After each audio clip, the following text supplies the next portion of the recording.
Good morning, everybody, and welcome to Chassidus in the Morning, 15 minutes to change our lives. Parshas Mishpatim, this Chalak Aleph, this Shiur, and this whole week's Shiur is sponsored by the Wood Eisenberg, Zil Nishmas, Chaim Al-Shalom Ben Shimon Yisrael Halevi, Shiur. That the Neshama have an aliyah, and the discuss of our learning, and our applying of the learning, and our internalizing the messages, and the fact that it gets to be spread so far, should be Eila on them, and then the Neshama should have the ultimate aliyah in the coming of Mashiach. So we're discussing, speaking about the Neshamas, we're discussing about being a person that's taking charge, pikadon, someone that's in charge of keeping an eye on something, whether it's paid or whether it's free, and different things. And so we discussed yesterday, Tal Tzedek explains this whole idea, which is a whole sugya in Gemara. It's a whole long discussion in the Gemara, a lot of discussion about this. The Tal Tzedek explains, what does it mean by ruchnius? What does it mean for us spiritually?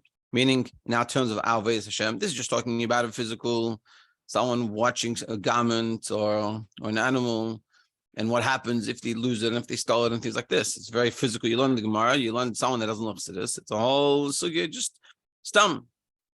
Chassidus teaches us that everything is coming from a spiritual place. So spiritually, how does this apply? That's what it explains that basically, what is this that we're being given to watch? It's an neshama. And what happens when it gets destroyed a little bit? And or could be someone comes and says, it got lost. So what do you mean when it gets lost? How do you lose something? So in the Gemara and Shiur, we're talking about these dollars that got lost. There's different ways of getting out of it. I mean, the question like this: it gets lost or it gets stolen. What happens? And basically, based off the person's how much he got paid to do it, or what type of watchman is the person, that defines what they have to do, how much they have to pay, and what scenario they not have to pay, how do they get out of it, things like that. Meaning, if a person's a free watchman, L'mashal, example, a free person that's free, say, can you watch for me? I'm just going to be whatever, 5 minutes, I'm going to start something. Then that person's requirements are very minimal. And so if it gets taken away, gets lost or stolen or whatever, he's patur, doesn't have to pay anything. They don't have to do anything. And like you never paid me to take care of this. It's very simple. Whereas to pay the watchman, the only way they can get out of it, meaning they can't come and say, oh, I got lost. I lend you something. I said, can you keep an eye on? I found you a bottle of wine. Can I keep it by you? And then you come back. Oh, I got lost. What do you mean got lost? I paid you to keep an eye on it. It can't. What do you mean got lost? Whereas in the case if it was free, like you didn't get paid to do it, so then you could say you just got lost and you're good. The only way you can get out of it if you're a paid watchman is that things on your control. Someone comes in, so you say, you don't understand what happened. Someone came in with a gun to my head, and I said, I'm going to take it, I'm going to kill you. So the guy's not even though you paid him, he's not expected to give up his life for the bottle of wine. Whereas every other case, you have to pay back. If you come and you say, I just got lost, well, by accident I broke it, so you have to pay.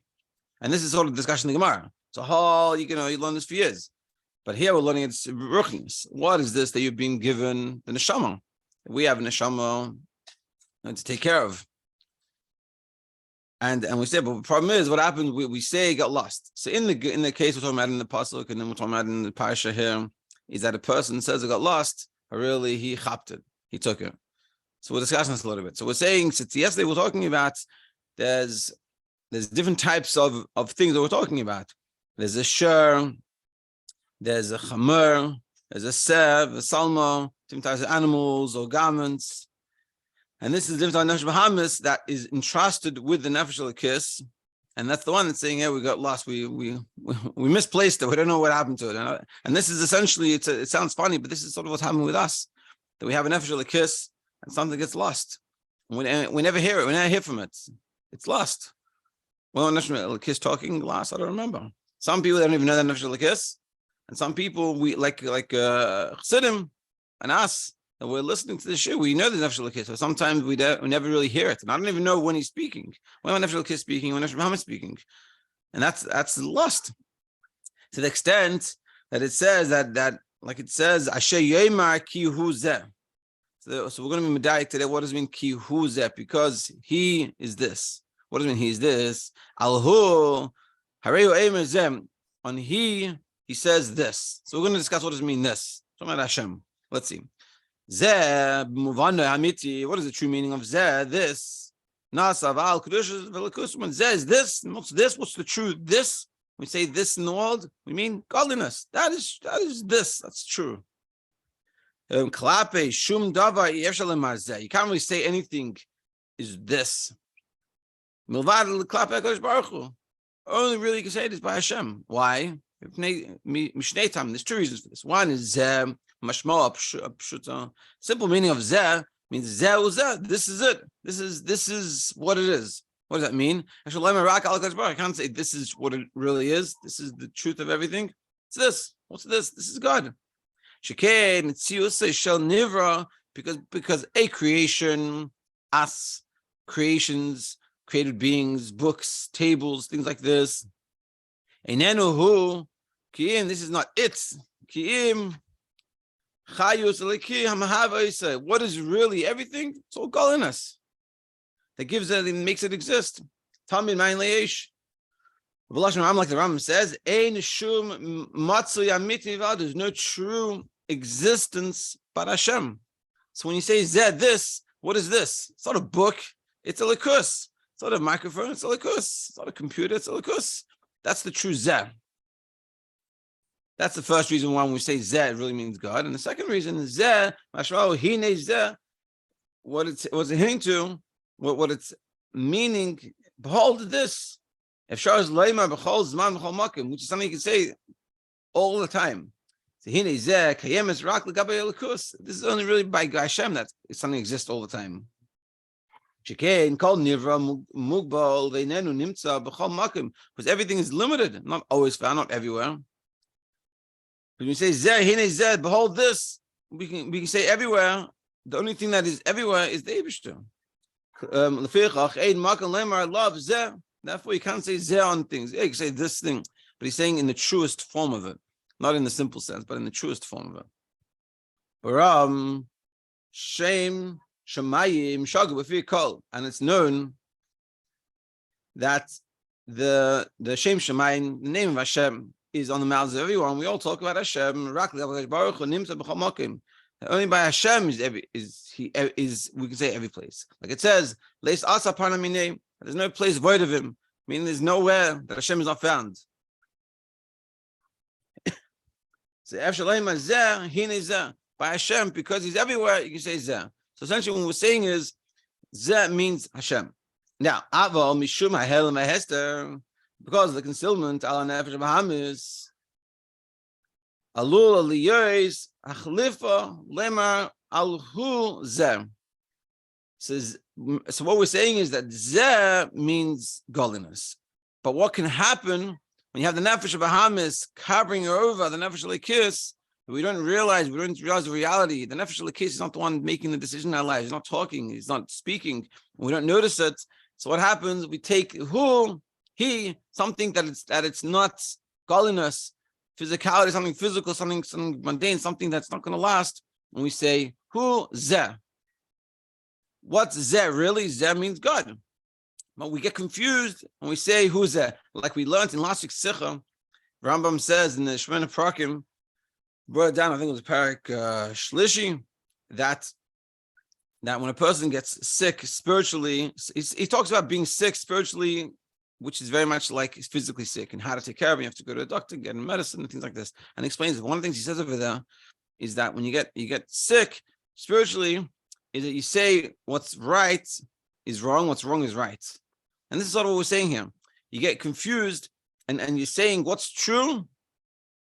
This thing is what's true. And what's this thing? Is something that's not going to last more than a few years. You know?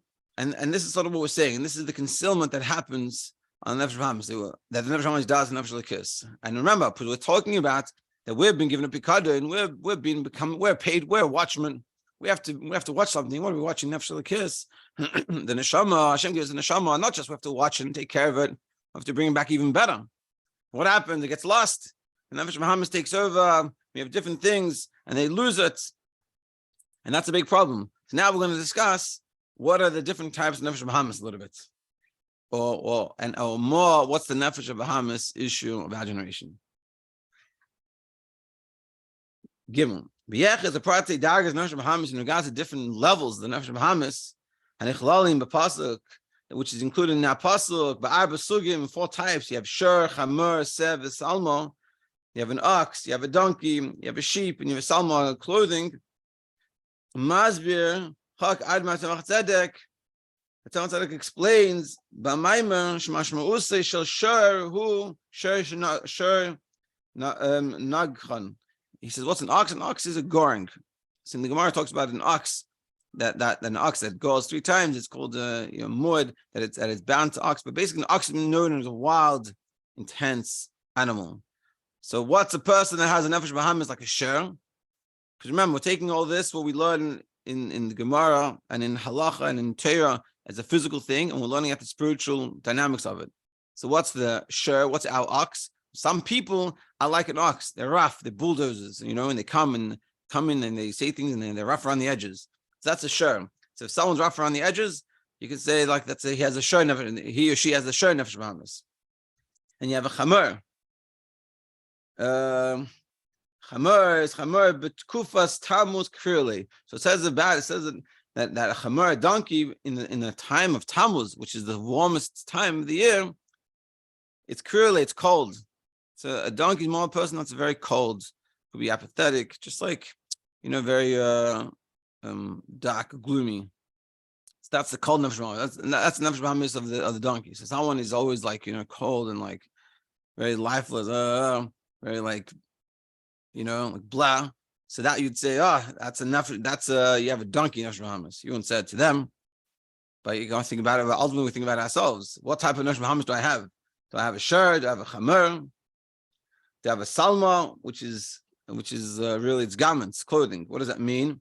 Beged, begdim, bagdum. And it really means that it's concealment. I looked up in the pasuk. It talks about its concealment of godliness. V'seh pazur Yisrael, and a sheep says pazur Yisrael. It's spread out, that the sheep are scattered in Israel. Also, I looked up in the pasuk. They're talking about that over there. That like the sheep that like just spread out, and it's like not in a good way. So now we're gonna discuss this setting. So the first thing we have to see is we have to look at ourselves, and I think and I've talked about this many times. And I think sort of this is the crux of everything, and this is why I really enjoyed these types of stuff, because we have to understand ourselves. This is ultimately the success in everything in life comes from understanding ourselves, and this is sort of what we're talking about today. We have to learn, who am I? What's my nefesh Bahamis? What's my nefesh l'kis? When are they talking? When is my nefesh l'kis talking? When nefesh Bahamis talking? What is my nefesh Bahamis? What type of nefesh Bahamis? We have to know ourselves, and it could be you have to speak to a friend, speak to my shpia. It doesn't have to be all on your own, but it's a very important thing to understand, to learn what it is. Even we have to guide ourselves from all these types of nefesh Bahamis in Shekain, Kol Echad Mehem Alu Lahavi Lavidus HaNefesh L'Kis. But all of these come to bring out, to lose the Nefesh L'Kis. The whole point, remember, meant to be guided on Nefesh L'Kis. So all these types of nefesh Bahamis are the ones that are going to get rid of the nefesh L'Kis and hide it from us. Yesh b'chol, nevertheless, l'chol zman haklipa miuchedes la. Every time period, meaning every generation has its nefesh Bahamis. There's the project nefesh Bahamis that everyone has their own, but there's also a general one that we sort of a general issue that we deal with. And what's the general issue of our days? This is what we're going to discuss.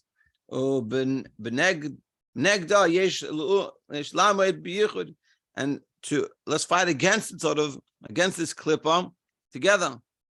We have to have the unity, but going against this specific issue. Like, what's the issue of the generation? Mishum kach, this akev b'miyuchad al bir inyan shel seh. So because of this, we're going to talk about the sheep. So our issue is being a shepsel, being a sheep. And negeya b'miyuchad l'derenu. That's negeya to our generation. So tomorrow, Mitzvah Hashem, we're going to discuss the sheep issue. We all are sheepish. We have an aspect of sheepishness that happens in our generation more than other generations.